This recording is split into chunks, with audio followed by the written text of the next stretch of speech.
Welcome to Happy Times and Places, a positively inclined Doctor Who episode commentary podcast in which I, Toby Haydock, ask a special guest to choose a Doctor Who story. I'll watch it, commentate along, dropping in facts and observations, all the while trying to guess what my guest's favourite thing about each instalment might be. Hello there, Toby. This is Martin calling. Martin Holmes, the podcast guy. For this week's edition, I would very much like for you to watch all 4 episodes of The 10th Planet, which, as I'm sure everybody listening already knows, features William Hartnell's final regular appearance as the Doctor, and was first broadcast in October 1966. Hello everybody, I'm here in the warm as the frozen wastes do what they do outside, as winter continues to have its icy grip upon Haydock Towers. So I'm inside watching from the comfort of my own home episode 2 of The 10th Planet. I'm rather delighted that over on Patreonville this has been greeted with a huge amount of celebration because, as Martin and I discussed, I mean independently, it's we record our stuff on separate days and then piece it together at the end, and but yes, we both sort of mused upon the fact that this is a story that doesn't seem to be sort of held as an all-time classic anymore. It's obviously known to be remarkable because of the Cybermen and because of the regeneration, but everything else gets sort of, as an entity, it's been sort of, I think it's been slightly sort of lost. Whereas, as I say, back in the day, it was definitely in the top 5 of any sort of polls that listed Hartnell stories. We will come to look at why, and I think the story itself is perhaps something that might deserve even opprobrium being heaped upon it, and yet it doesn't seem to matter. And so I'm emboldened by the comments that you're about to hear, because everyone seems very fond of this, and I was wondering if I maybe downplayed it, because last time I had it on I was sort of half watching it, and as I say, it's I think my enjoyment of it because it had been, back in the day, it had been a bit more modern, whereas I think I'd found a lot of earlier Hartnells a bit harder because of the pace, because of the production. This one seemed to a viewer, as I was in the sort of late 80s, I mean I was watching it just after 1986, it seemed closer to the Doctor Who of the time, and certainly of the Doctor Who that I'd imagined Doctor Who to be like when I was a kid. And that's why I chose for part 1, the sort of the realism of it, and the style of production and the style of story. But anyway, Martin is going to be a cheery and jolly advocate, but he is not alone, as Darcy Smart said almost immediately upon the release of this. Yes! This is one I've been waiting to be covered since I became a listener. One of my all-time favourite comfort stories. This one goes on any time something terrible happens. I literally exclaimed out loud when I saw the notification. I'm a bloody tragic. Can't wait to listen.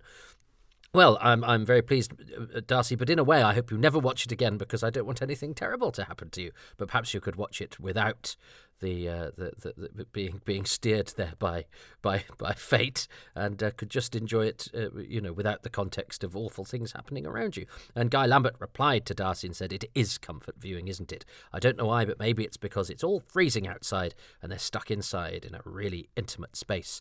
Frank Shale says some of the background goings on, like some of the crew's interaction with the spy George Blake's escape, are more interesting than the actual story, which is a bit of a mess, but a magnificent mess. I must have read the target book of this one a dozen times. Yeah, George Blake was a spy who escaped from Wormwood Scrubs in October 1966, when The 10th Planet was being made. I can't remember the story, Frank, and you don't go into any detail. You just show that you know the story. Well done. Very Doctor Who fan way to behave. Do we talk about it in the commentary? Quite possibly. In the actual BBC commentary, I've done a ton of those, and it slightly rings a bell. Anyway, yeah. I mean, Frank thinks that's more interesting than the story itself. I don't know. It's not. I haven't remembered the details, if I did ever know them, as much as I remember details of the 10th Planet. So that's I would say that's over to that's a matter of opinion. But yeah, George Blake did a bunk. He was assisted in escaping from Wormwood Scrubs. Did he bump into the crew? Was part of his disguise to be an extra in the 10th Planet? I'm sure Frank will tell us once he's listened to me reprimanding him here for being vague. Robbie Carnegie says, this is the first time I've watched the 10th Planet, only familiar with it through the Target book, and I'm really enjoying it. The computer code on the titles, the sense of the base bustling with life and people doing a skilled job there. Yeah, I mean, that was part of my choice, Robbie. I do feel that all of that adds to what Derek Martinus does with the story and the feel of it. The two astronauts sweating in space, the snow effects, the Doctor's doom-laden face and Ben's concerned expression behind him, the guards' fear as the Cybermen approached. It also shows the importance of good sound effects. The silence around the Cybermen makes them slightly unthreatening at present, whereas some good karate chop noises for them attacking the base's team would have made it feel more dramatic. Looking forward to part 2. I hadn't considered that, Robbie. I actually quite like the silence, but I wouldn't have objected to a chop either. Jack Sharp says, I've just started watching Blake 7 for the first time with the new Blu-rays, and it was nice seeing General Cutler in the first episode. Yeah, I think it's a strange sort of symmetry, isn't it, that Robert Beatty is in the end of a Doctor Who era, the last William Hartnell story, and the beginning of another, the first episode of Blake 7, where he's a good guy. I do enjoy this story, and I lament that it's so rarely discussed as a story, as most of the discussion is around the debut of the Cybermen and the first regeneration. My first experience of this story was with the DVD when I brought it in 2013. I'm currently showing a friend Doctor Who for the first time. Controversially, I've started her on the 60s and she's loving it, and we've just watched the Faceless ones. She wasn't as keen on the 10th Planet as I was, although I think she was happy for a brief reprieve from the constant 60s Dalek stories. On the accent thing, I'm reminded of Joseph First and people complaining about him putting on a ridiculous comedy accent, when actually that's his real accent. Quite right, Jack. Frank Shales, Frank adds, and also Andre Moran in The Moonbase as Benoit. I believe it was Sue Perryman in Adventures with the Wife in Space, which is excellent, by the way, if you've not come across it, do avail yourself of it, who complained about his ridiculous French accent. Haha, sorry, Sue, says Frank. Nick Mellish says, I always enjoyed this story. I got a Whisper It telesnap reconstruction of it when I was around 13 or 14, and I loved it. The murky quality of the sound and picture of my copy meant the snow felt properly oppressive and added a real sense of claustrophobia in the base. Lovely stuff. Adam Parkin says this was an interesting one for me as a cyber fan and thinking they work best in black and white. My first exposure was brief, intriguing clips at the end of the end of episode 1 reveal and the Have You No Emotions bit from episode 2 on Cybermen the early years. I read the Target novel several times and liked it, but only saw it when the DVD came out. For context, I was born the year this was set. Oh, Adam, you youngster. I should dig it out again, as I've not watched it in a few years. Adam adds, another memory from around 12 years ago. I remember meeting Annika Wills at Valiant and trying to reassure her that the animation wouldn't be like Disney and instead be quite stylised. But it was hard. She hadn't seen anything comparable that I had, e.g. Waltz with Bashir. Paul Dunn says, I love this one, Toby, one of my favourites. I understand your disquiet at being taken in by the April Fool about the 10th Planet 4 in colour. I was looking forward to the Phoenix Rises for years. The Phoenix Rises was another Doctor Who magazine, April Fool, that was centred around the supposed filming of part of Malcolm Hulke's Hidden Planet tale. David Gillespie Pratt says, I think this is one of my favourite comfort Doctor Who stories. That's 3 comforts. So obviously the various, the disparate elements of this that maybe, I suppose, come to be familiar in Doctor Who, even though they're fresh here in terms of the chronology of the show, make this a very comforting experience for many. It was my first ever bootleg in the 90s, and it was a naughty thrill at the time. Very different from the sorts of videos my school friends had. I think this explains my mild obsession with this story. Hartnell has no big line fluffs in this story and sticks pretty much to the script. Robert Beatty, however, is one of the actors who gives approximations of his dialogue sometimes. And again, my apologies to Steve Plytas for sharing his F-bomb. David has done some great work on Twitter, and some of it centered around this story on Twitter/X. But I think I just click on it and go to, I presume he's got a YouTube channel. I can't remember, but he does videos. Find them. One of which he did share the clip on Twitter, which I've had the pleasure of then showing to to Richard Bates, who was one of the key players on the Avengers at the time, of Steve Plytas in an episode of the Avengers fluffing a line, dropping the F-bomb under his breath, but on a Blackman gamely carrying on, and the scene continuing, and the F kind of staying there. So isn't that a glorious thing to see? It's almost a shame we don't have any of those in Doctor Who. Anthony Carroll says, great story. First base under siege, first Cybermen, first invasion of Earth depicted happening. First mad boss? ? Yeah, pretty much. Yeah. 8 out of 10. Jason Thompson says, I love how unique the story is. The naturalistic approach that has very normal people doing their jobs. The way the dialogue sometimes overlaps. The non-flashy outfits. Yeah, so people were going with my thing for episode 1 too, which I'm pleased about. Is David Doddermead the first person in Doctor Who to wear a jumper? Do you know, Jason, I think he might be, and God bless you for pointing that out. This is the stuff that we need. Dr. Barclay is the first jumper wearer in the whole of Doctor Who. I'm just trying to think if there's anyone in the War Machines, or maybe on the Empire State Building in the Chase that has a jumper, or in the Planet of Giants. They'd be the ones. I can't think of any jumpers, but if anyone wants to go and freeze frame, haha. One odd thing, as clever as the set design is, why does a polar base control room have an observation area? How many observers do they expect to visit the pole? And even if you did have one, would you really hold 3 unexplained intruders in an area where they can clearly see and hear everything going on in main control? Well, no, I suppose it's like the guarding someone in a corridor in Enemy of the World, isn't it? Martin already stole my comment about being able to see the sellotape holding the Cybermen together, which was not visible on my fuzzy bootleg copy, so I won't go on about that again. I do want to address the misconception that more than one factual book or article, including a recent DWM Fact of Fiction feature, has made about that opening shot, describing it as one of the Gemini mission launches. It's not.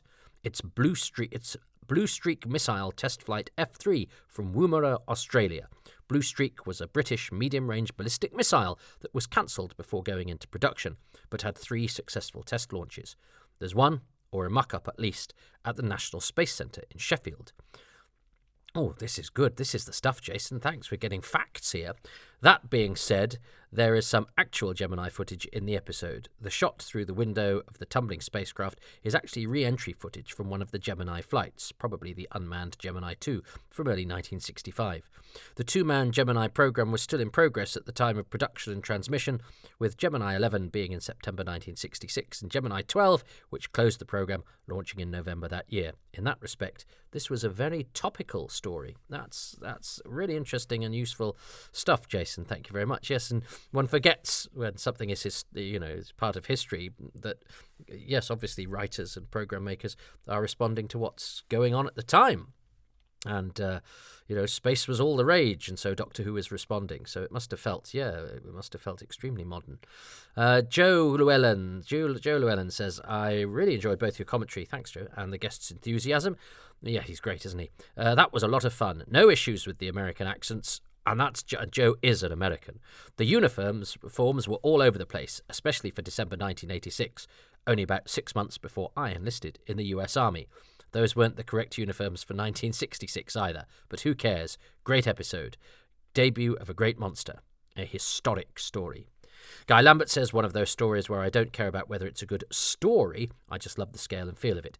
Everyone pushing the limits of creativity. Beautiful. Yes, I'm with you on that. Sometimes, Guy, I think it doesn't matter if a story or script or plot is good, if other, good in inverted commas, if other elements sort of take precedence and make it an enjoyable experience, which means you don't really care and it allow and paper over any sort of logical inconsistencies or lack of progression or whatever. If it's still exciting, I remember a friend of mine who hates Earthshot going, well, the plot, the script is bad, and I'm all about script and story, and I'm like, well, I am too. If it's a story where that's the most important thing. But I think with Earthshock, it's the action and adventure that's really important. So I forgive it.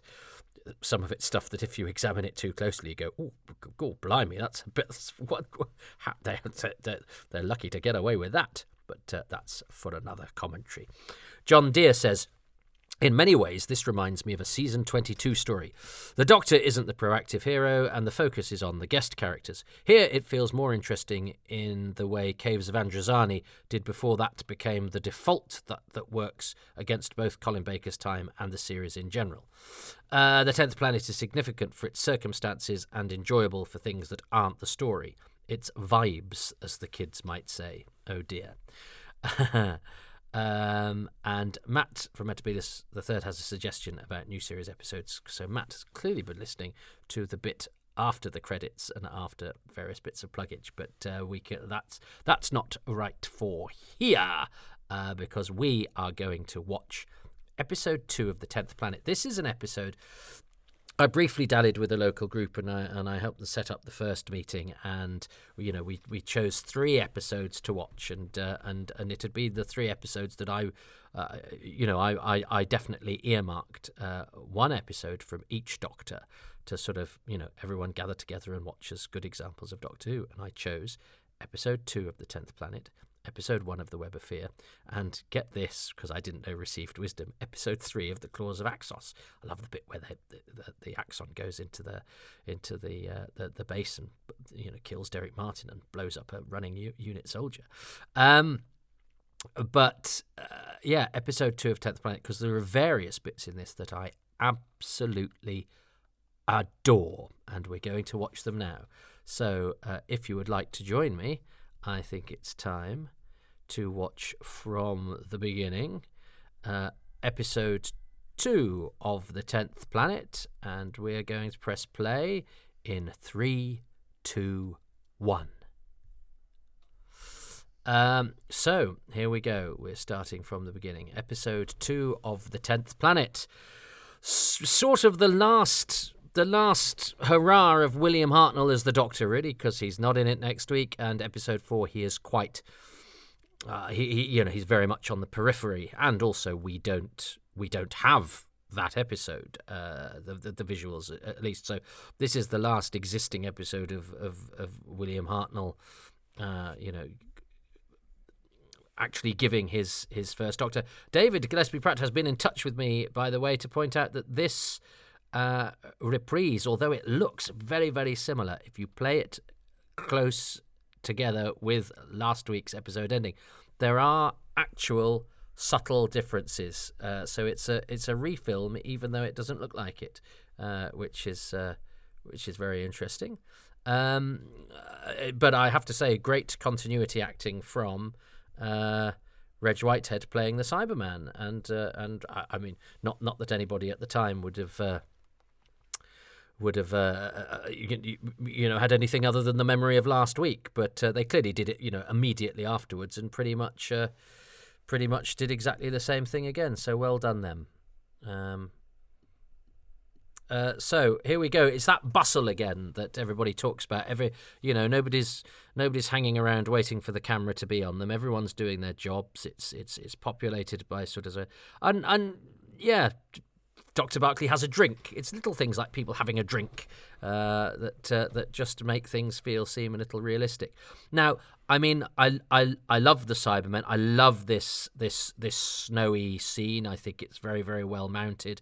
The snow gives it a lovely atmosphere and feeling. Derek Martinus, he got a lot of snow in his Doctor Who time because he handles some in the ice warriors. That's pretty grim, isn't it? That the what's left of our poor friends is having the snow going over it.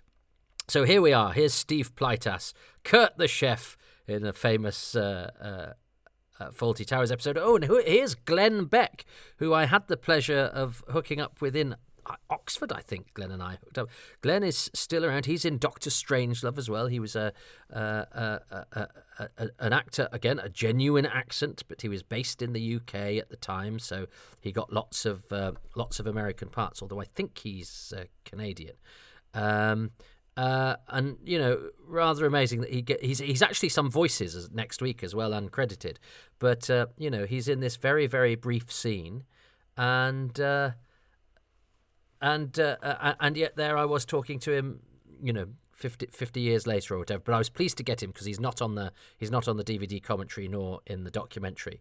But I got to talk to him about his experience on the show. Stanley Davis is the very Spanish-looking extra there, and Ellen Cullen playing Wigner's aide again has she's got an accent. I think she's putting an accent on, but it's giving this a sort of international feel. I quite like the Wigner scenes because it feels like we're reaching out to the seats of power and influence that show that these events are having an impact beyond where we are, which I think helps the scale of the story, if you like. And here we have the arrival of the Cybermen in, it's worth pointing out, boom shot, boom mic, the worst disguise. I mean, it's very hard to disguise a Cyberman, and it's perhaps a suggestion that General Cutler's not perhaps the commander he thinks he is, because if he goes and tells the sergeant what to do, based on the fact that he's got a cloak on, but not on the fact he's got a massive lamp for a head and silver legs. But that's okay. We kind of accept it. And I do love the heights that these Cybermen have, and Peter Kindred's set helps because I think Cutler was on his way down to a lower level because this set's got 3 levels on it actually. So that helped him seem dwarfed as well.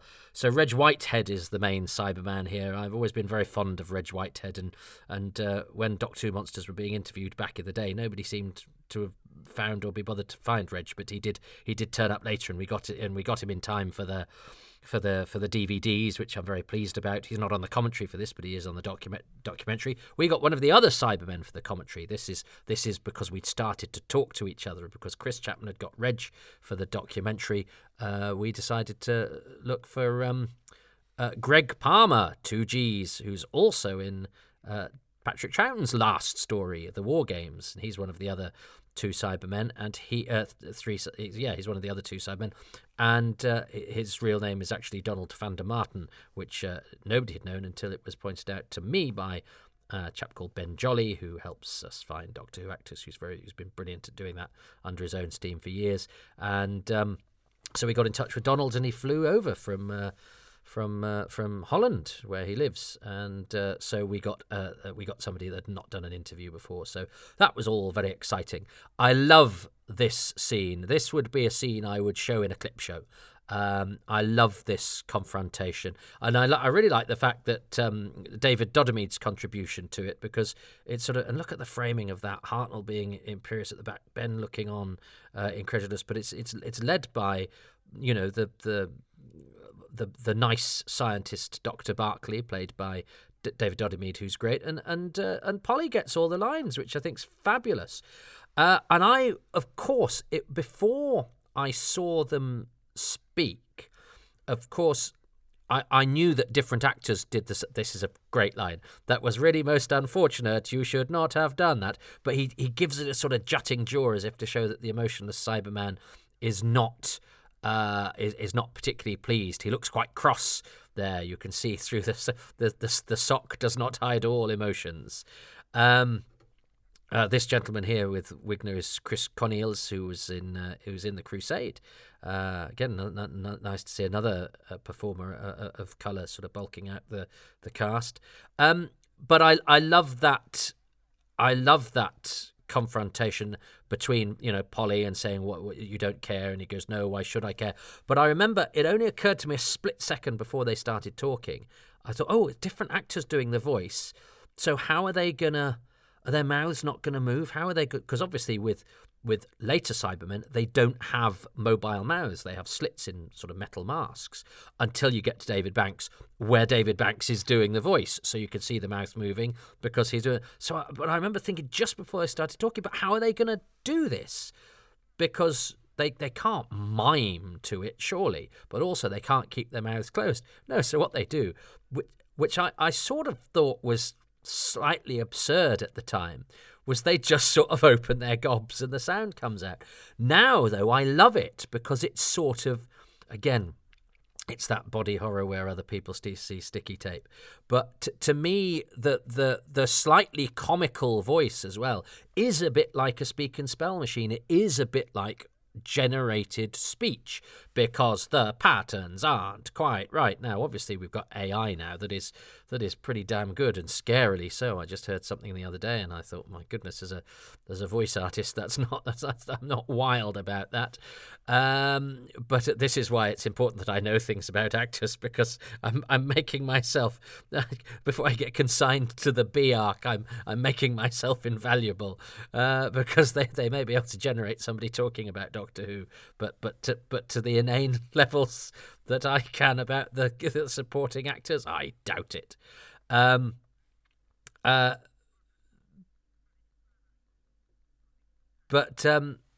Does Dyson say, is that the bit where he says just before this, for God's sake, Barclay, do as he asked, do you want the place to die? I always thought him saying for God's sake seemed really, really grown up. We don't, you have to be quite careful about saying, making sort of religiously flavoured outbursts in Doctor Who, because it's kid stuff, and that's, in the 60s as well. That would be quite a strong ejaculation,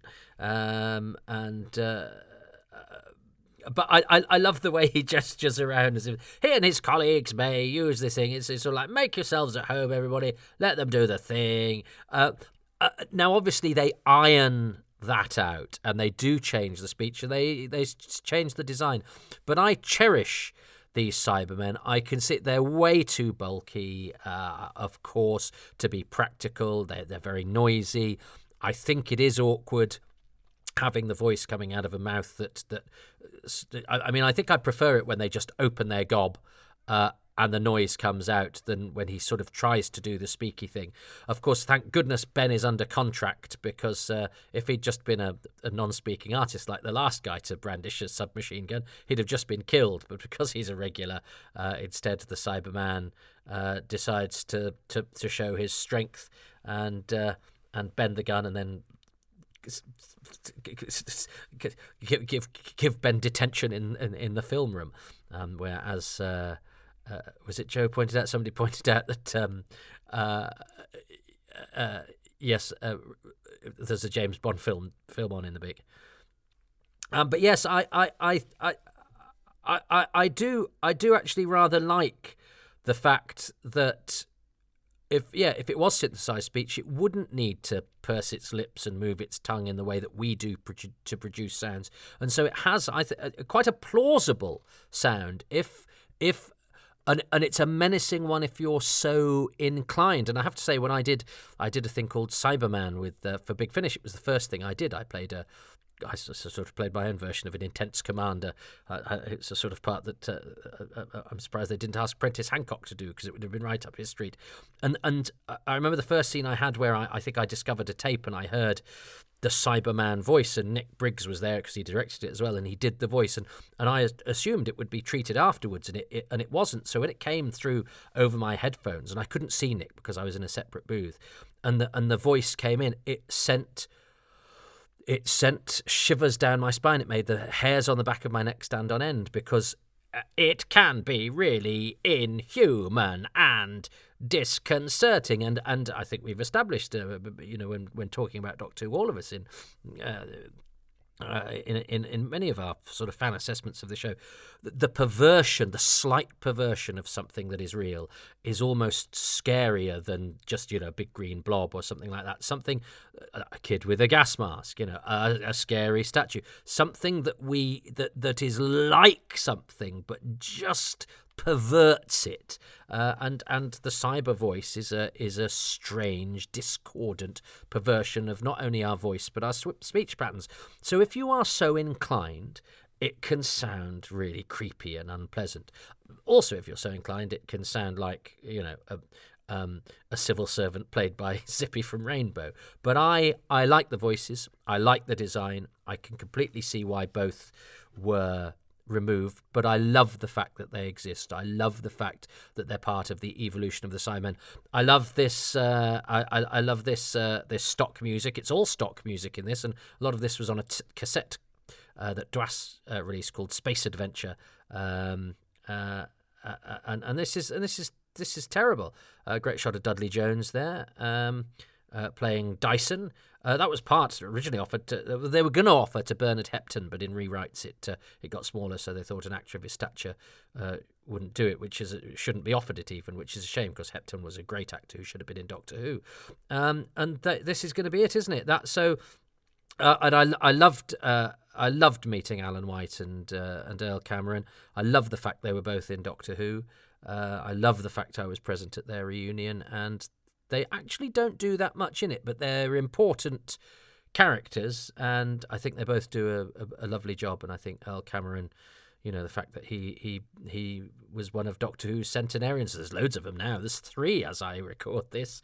Turned 3 this. No, two turned 100 this year. Professor Rubish and Mr. Ollis, and we have Bellal as well. I do rather like the interview that he does as well. There are elements of this that are quite quaint, but I don't mind them. They don't spoil it for me, because again, I see Doctor Who as an evolving process, and I can't, just because of what came afterwards with the Cybermen, where they're slightly less chatty, now some people have interpreted Dyson there as saying Ernest John. I always thought he said, "My name is John Dyson," and he's John Dyson in the book. I think it's been written up, I think in the Doctor Who Encyclopedia and in a couple of other things, that he says Ernest John Dyson. In the script he says Clement John Dyson. So, but it doesn't really matter. But it's interesting that even something that we have the script for and loads of different people have watched, there are different opinions. I love the way. I mean, you can see the wires and everything, and there's loads hanging off them. I think, and it's really odd, isn't it, that it does that rare thing that while people are still talking, it just sort of fades out. We normally get sharper cuts than that, but they decide to sort of go out on the noise where the Cyberman is being sort of heckled by everybody and taking it in his stride, to be fair. But yeah, there is you can see why they gave the Cybermen less to do and decide that they are more effective as less chatty fellows in the 60s, and they work particularly well in the Invasion, where Tobias Vaughan is the mouthpiece to handle all of the action. It's not a James Bond film. Look, it's a Western, and I'm sure people know which Western it is. That's the sort of thing that's out there, but I haven't bothered. I didn't need to find out because somebody already knew. And this is I quite like this because it was a thing that happened. I remember in an Eagle comic that I was reading once, that the goody shot a German guard, and he sort of said, "Rather you than me, mate," sort of thing. And it's that idea that if you sometimes our heroes kill people, but because, as Ben says, you didn't give me no alternative, and it's not gung ho and it's not cool. It's a kind of, well, you've made me do it, and I quite like that acknowledgement. Oh, and it's this shot. Is the shot that illustrates the Doctor Who magazine article, which is and it has been colorized and then this shot, this clip of Hartnell doing Love, Pride, Hate, Fear. Of course, it's famously used in Twice Upon a Time, but also, well, I knew it. Because I'd got this before I got Earthshock Part 2, although I had seen Earthshock Part 2, but I'd not remembered the details of the clips. But Love, Pride, Hate, Fear, Have You No Emotion, so was shown in episode 2 of Earthshock, where the Cybermen very kindly gave us a flashback to past adventures, which in the older days was Goldust. Love that shot of, brace yourself, listener, General Cutler's head between the Cyberman's legs. But it is a fantastic shot, and yeah, Peter Kindred's set really gives them a chance to play around with the levels and the way that Martinez, and sometimes the received wisdom is that Martinez, doesn't have a great time on Galaxy 4, which is a slightly messy production, because he takes over it quite late in the day. But the positioning of his actors to make the shots have depth or to look attractive or to have dynamics in is present there in Galaxy 4, and it's certainly present here. And I do feel sorry for the Cybermen who have to fall over, because I bet that's a pretty painful maneuver. And I always think, God, when you fall over and you've got a big torch like that on your head, I suspect that you have to be pretty careful not to knock your own brains out. Yes, Cutler is the beginning of a long line of people who would never have passed the aptitude test. A psychological profile would not have got them the job. But I remember actually when we showed this episode, there were some people in this local group meeting who said, actually this is a bad episode of Doctor Who. It's full of absolute cliches, and it was completely news to me. And I suppose it, because I was young and I wasn't on the lookout for such things. General Cutler's son is the one going up in the capsule and all that sort of thing. But I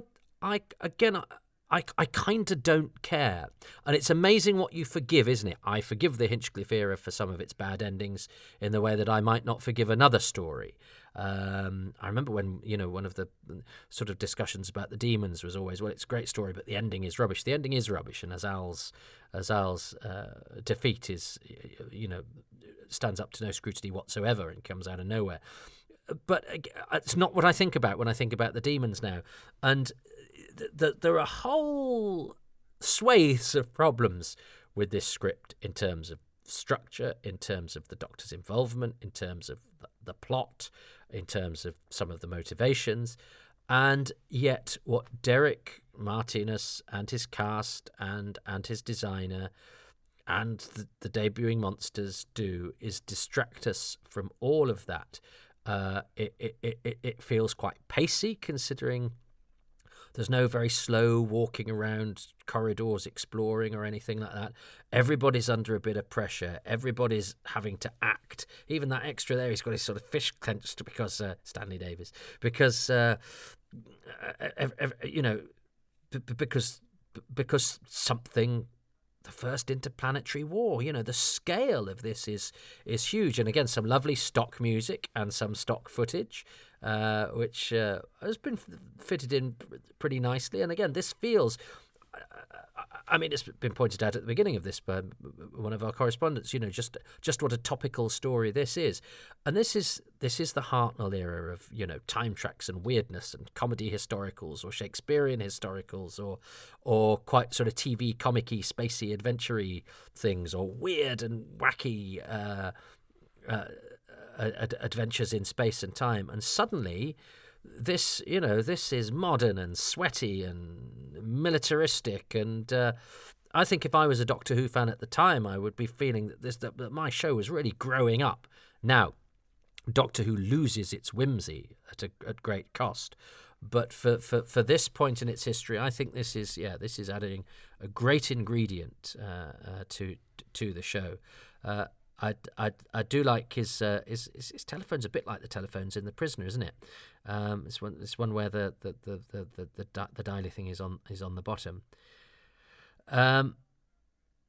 Hartnell's brilliant. Let's have a look at Hartnell, because his eyes are darting about, but he's, instead of doing it sort of confrontational, he's almost sort of detached from it, going, there's no point knocking heads with this buffoon, because he's just, he's all mouth and no trousers, and it would be a waste of energy, and the Doctor is sort of above that and detached from it, but his eyes aren't, his eyes aren't letting go of the fact that this is a deadly situation. I think Hartnell's great in this episode. I love the fact that we have that, have you no emotions speech from him, especially as but we get a little thing of that he's sitting there. Now here's Christopher Matthews, star of The Scars of Dracula. I worked with Chris in theatre years and years ago, and I'm so pleased he gets the cliffhanger He was a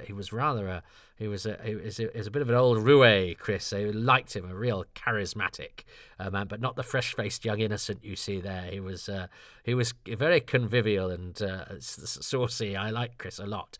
My mum did. I think my mum fancied him. In fact, I know she did. And he, he was in his I would think his 50s then, or the late 40s, 50s I should think, when I worked with him. And then we got him on the commentary for this, and he was a sort of sweet old man. It was like, gosh, yeah, time. But yeah, lovely that Chris gets the cliffhanger. I salute Earl Cameron and Alan White. Bless them. I'm fond of both of those men. And I love that cliffhanger. I used to sort of play that cliffhanger. I used to sometimes I used to act out scenes at home in my bedroom, and that was one of them. Yes, I know some people would play keepy uppy, some people would write stories, some people would do all sorts of exciting things, listen to pop music. Well, I would reenact scenes from Doctor Who, and that was definitely one that I enjoyed reenacting. It's a really exciting cliffhanger, and again, it feels sort of modern and thrilling, and the cliffhanger would be one of my choices for my favourite thing. I like that it feels a bit different. I like, there's a personal thing, I like the fact that it gets Chris Matthews a lovely close-up, and that a sort of supporting character gets to add the real sense of climax to it. I always like a cliffhanger that is not the Doctor going,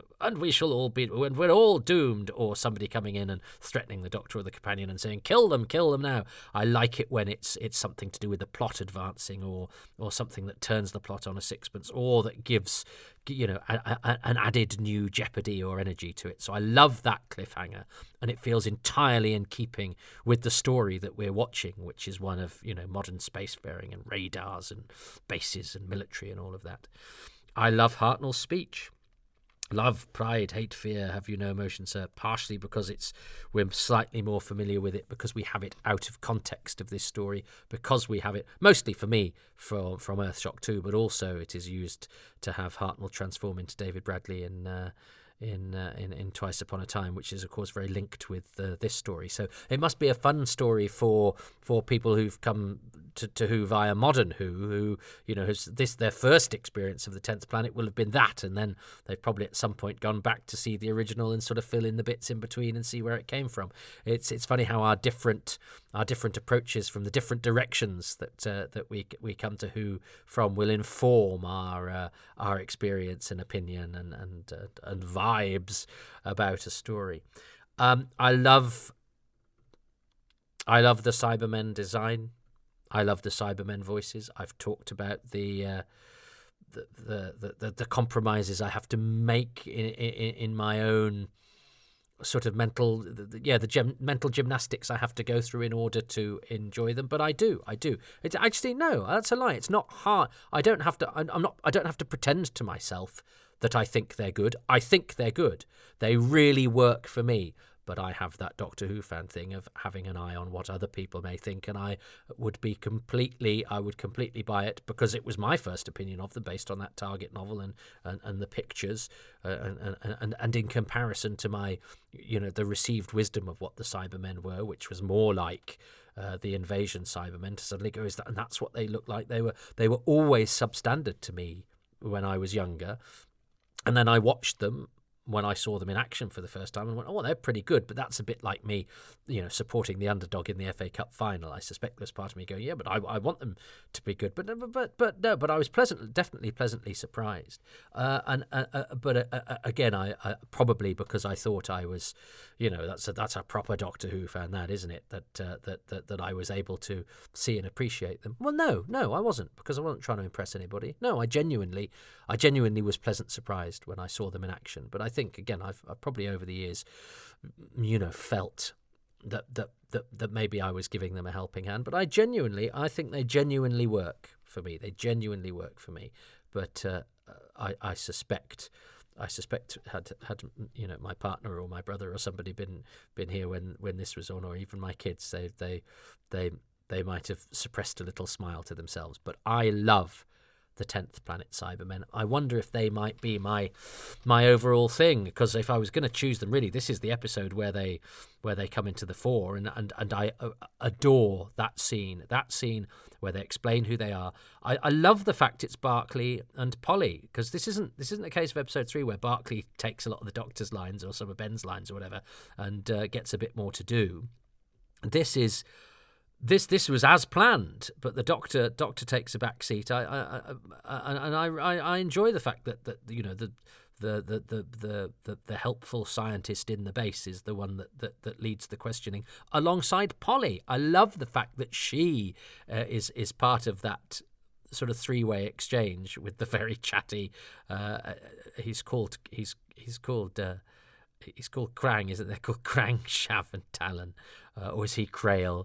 It's Krail, Shav, and Talon, and it's Krang, Jarl, and Gurn in episode 4, isn't it?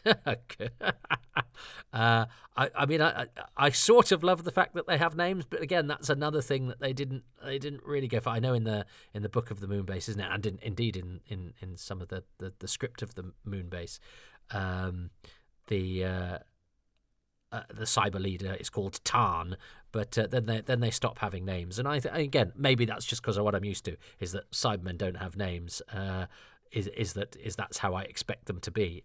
But it's the fact that they've got names, but the fact that they're called Krail, Krang is even better. But Shav, I think, is my favourite. It's Talon is a bit too on the nose because we know what a Talon is, and so it's a scary sounding name for a claw or whatever. So you can see where they've come for that. Krang, I think you can see where they come from because it's some sort of metallic sound. But Shav, Shav is a great name. But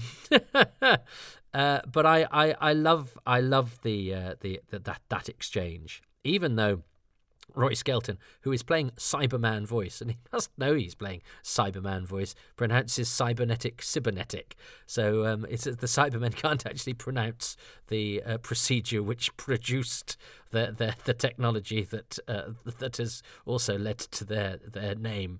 But I love that scene. That was another one that I could probably do without the script. I could probably give you chapter and verse on it because I've gone through it in my head and sometimes out of my mouth. So I love that scene. I do love the snowy waste stuff, although we've got more of that next week. So maybe there's not much of it this week, but it's worth mentioning that I think the South Pole setting is really helpful. The fact that we've got that outside, and it's a great way of introducing the Cybermen as well, because they don't feel the cold, so the humans are out there wrapped up and shivering, and these guys just sort of wander through it, no problem. And that's a great way of establishing, their might, as well as the fact that they break people's necks and all of that. So it's a great way to introduce them. It makes them feel definitely like a new and formidable foe. So what is my favourite? Now, do you know what? I think coming into this, I was like, it's going to be obvious. It's going to be the confrontation. It's going to be the David Doddermead, Annika Wills, Reg Whitehead three-hander where we learn all about the Cybermen, just because I think it's nicely written, it's excitingly written, and it's a compelling and interesting scene. But I think as I get older and take some of the standard parts of Who less for granted, because the reason we take them for granted is because they are televisual miracles, and I think because he'd been and gone by the time I was cognizant of Doctor Who, William Hartnell was the dead one, and because for years, this was William Hartnell's last story, but I didn't know the makeup of it, and didn't realise that didn't think too hard about the fact that this is really his last hurrah. Yes, he is in episode 4, but we can't see that. And I think the fact that we have that speech, love, pride, hate, fear, have you no emotion, sir? I would like to choose that moment, not just because we see it in Earthshock, it then comes back in Twice Upon a Time, so it's, a recognisable, fantastic moment of Doctor Who, but because it's him, and because it's not on his last legs, or it's interesting that he's sitting down, much as he is. In total command, it's a good performance. It's nice seeing Hartnell sort of triumphing in this modern setting. He's not the sort of Edwardian adventurer, juxtaposed with a strange space setting or fitting in nicely, knowing what to do in an historical one, but actually holding his own in hard-nosed military bases. And you can imagine probably, facing off government ministers or figures of authority. And, he's not, the eccentric old guy isn't fazed by this, isn't diminished by a setting that you might think was not one that he suited. He's a doctor that works equally well.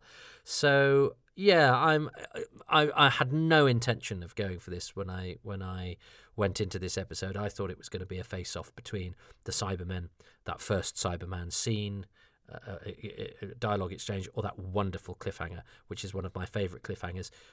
And I know it needn't be, but because there are plenty of cliffhangers that are more interesting or better executed. Actually, there's nothing wrong with the execution. It's nicely done. It's nice. I have a soft spot for the cliffhanger. I just can't quite explain why, apart from the fact that it's slightly different. No, I think it's really, really well done.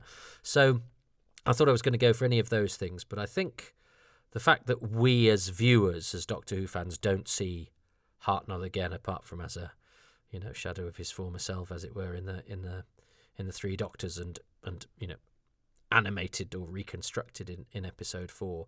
But even then, even with your actual episode 4, he doesn't have an awful lot to do in that episode, and there's no last hurrah. I think that speech that he gives there is kind of his last hurrah. So William Hartnell and that love, pride, hate, fear, have you no emotion, sir, because it also, such a good clip that sums up exactly what the Cybermen are, that it was used to sort of reintroduce them in Earthshock after they've been away for a while. It was used to illustrate their backstory with the Doctor, and also it was used to then segue us into the David Bradley version of William Hartnell in Twice Upon a Time. So yeah, it's just a great moment, and it's nicely shot, and Hartnell owns the frame and all of that.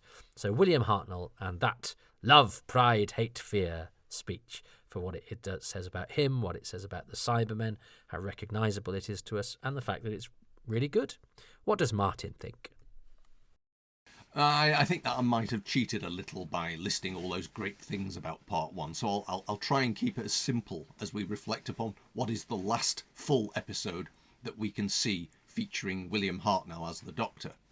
I think my favourite thing about episode 2 is quite simply those sinister and uncaring cloth-faced Cybermen, which were so easily effective that they were resurrected 50 years later. And perhaps most particularly, their peculiarly odd manner of speaking. It's some kind of wonderful. I mean, I should have thought there really that the obvious.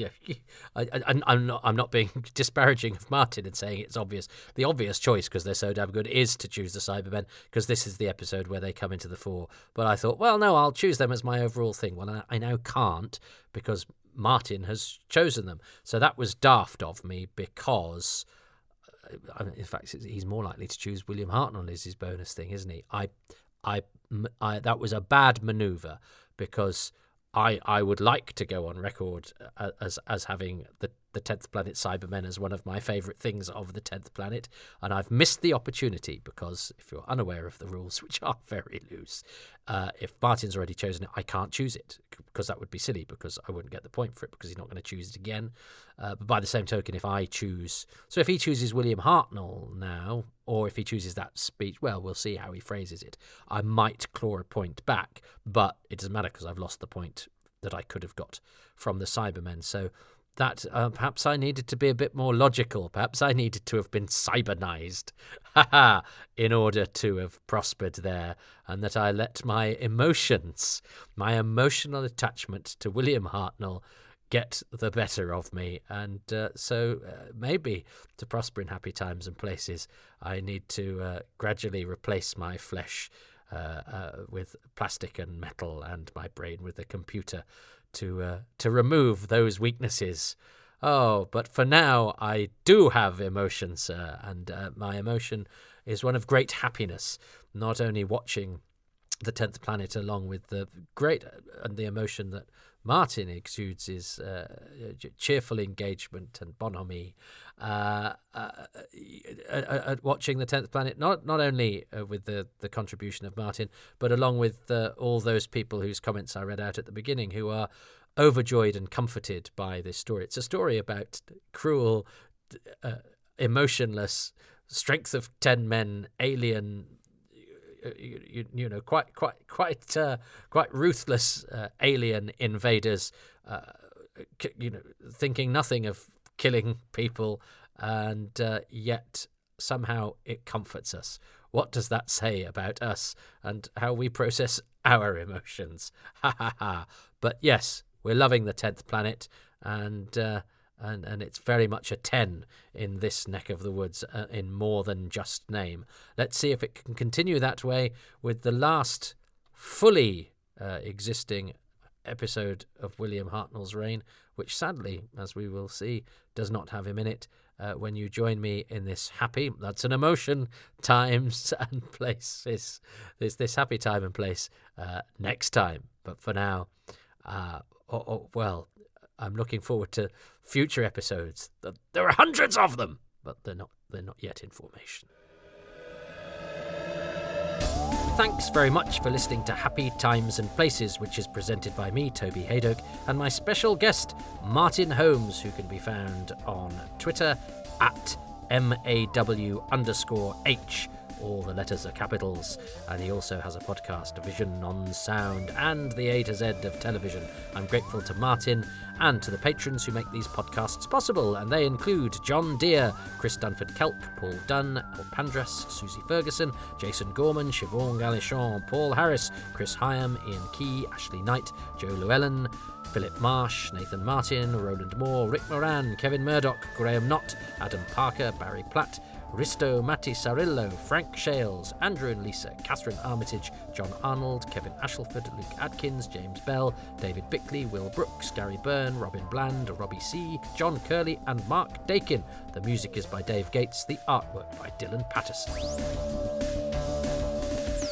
If you would like your name read out on the credits, then all you have to do is go to patreon.com/Toby Haydock and sign up for as little as £3 a month. You can also sign up for free, but I haven't worked out quite what to do with that yet, so nobody's getting much. But if you are a paid patron, you get your name read out on the credits, and you also get access to bonus material, monthly AMAs, an exclusive podcast all your own, some clips of my comedy, some pictures of my dog, but also behind-the-scenes videos from the various Doctor Who Blu-ray extras that I make. All sorts of goodies, usually 3 things a week, and also a chance to contribute and make your comments on the stories, as you heard at the beginning. And it's lovely there, and I'm really inspired to read all the stuff that I do. It's just a hotbed of enthusiasm, really, and it's nice, especially as the internet itself seems to be getting more and more toxic and unpleasant, and indeed as the outside world too. I'm retreating ever more into my polar base. The more I encounter the outside world, which seems, as cold and unforgiving as the Arctic wastes. But listen, become a patron, and I'll keep doing this stuff, and indeed, hopefully, improve upon it and make it better and do more exciting things. You can also support these, if you'd prefer to do it in a different way, by going to ko-fi.com/Toby Haydock. That's KO-FI. It's a way of pretending that you're buying a coffee, whereas what you're doing is, helping to fund these, but you don't have a monthly commitment, nor alas do you have any bonuses, but it's just a way of dropping in every now and again to lend your support. But if you cannot do the financial side of things, which I totally understand, and I'm very grateful to you for listening, you can make it known how much you like these, if indeed you do, by giving them 5 stars, by liking and subscribing and spreading the word on iTunes, Apple, Patreon, Spotify, even on YouTube now. So there are all sorts of different ways to consume them, and everywhere that they are, if they get all of those bits of positive feedback and top scores that you can give them, it really just helps to get them out there to more and more people, and I'd be really, really grateful. Social media is undergoing a change. As I record this, I've just got over to Blue Sky to sign up there. I am still on Twitter/X. I don't quite know how I feel about where and when I am. I'm keeping my options open, but I went over to Blue Sky at the request of some people, and I've been quite touched and flattered by the amount of followers that quickly took me up on there. So I will try to deliver there as well, if indeed I did, as on other platforms. I also have a Facebook page. I'm also on Instagram at toby.haydock. I have a website, tobyhaydock.com, and I have something else. What's the other thing? There's so much out there. I'm just spending all day on my computer saying, this is what I think and this is what I'm up to. I have a YouTube channel. I've got it all. You can't escape me, especially as my name is impossible to confuse with anybody else's. So if you type it in and it's there and it's me, that's it. Well, unless somebody's done an AI fruity video, and then it's definitely not me. I've not been involved in any fruity videos, but I'm sure they can make them. I'm sure somebody will be able to make. Stop talking, Toby. Don't give people ideas. Okay. Anyway, yes, I'm all over the internet, but not on any sites with an X in them. Well, I am, because Twitter's called X now. So should we just? I think I'm just going to stop there. I think that was really most unfortunate. I should not have done that.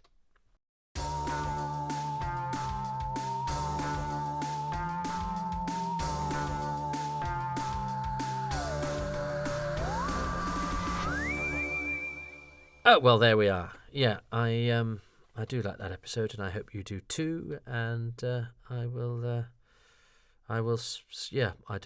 really have much to say in the post credits bit of this bit. Apart from Matt from Metapenis 3, I did like your suggestion of because I was explaining in the post credits of the last one how I sometimes put off doing a new series episode because they're a bit longer and they take a bit more work and I'm less familiar with them. And Matt suggested splitting them in two. I just think that would feel a bit ugly to me because they don't have a natural break. And also, I think once I'm doing them, the momentum is fine. It's not like I struggle for things there. And I think I would probably, because my memory is so bad, for example, I've even forgotten what Frank was alluding to with George Blake at the beginning there. I think I better to just keep going, lest the second half be like having a conversation with my old nan, where you just go sort of round in circles saying, 10 minutes after she said, would you like a biscuit? She says, would you like a biscuit? And then you go, no, I've already had one, thank you. And then tells you the same stories that she told you 10 minutes ago. So, let's avoid that happening by I'll go all the way through. But I appreciate the suggestion, Matt, and I appreciate you listening as right to the end, right to this bit, which I'm presuming you've done again. So I'll leave the very last thank you to you and all of your kind who stay right to the end, to the bitter end, as bitter as a South Pole winter.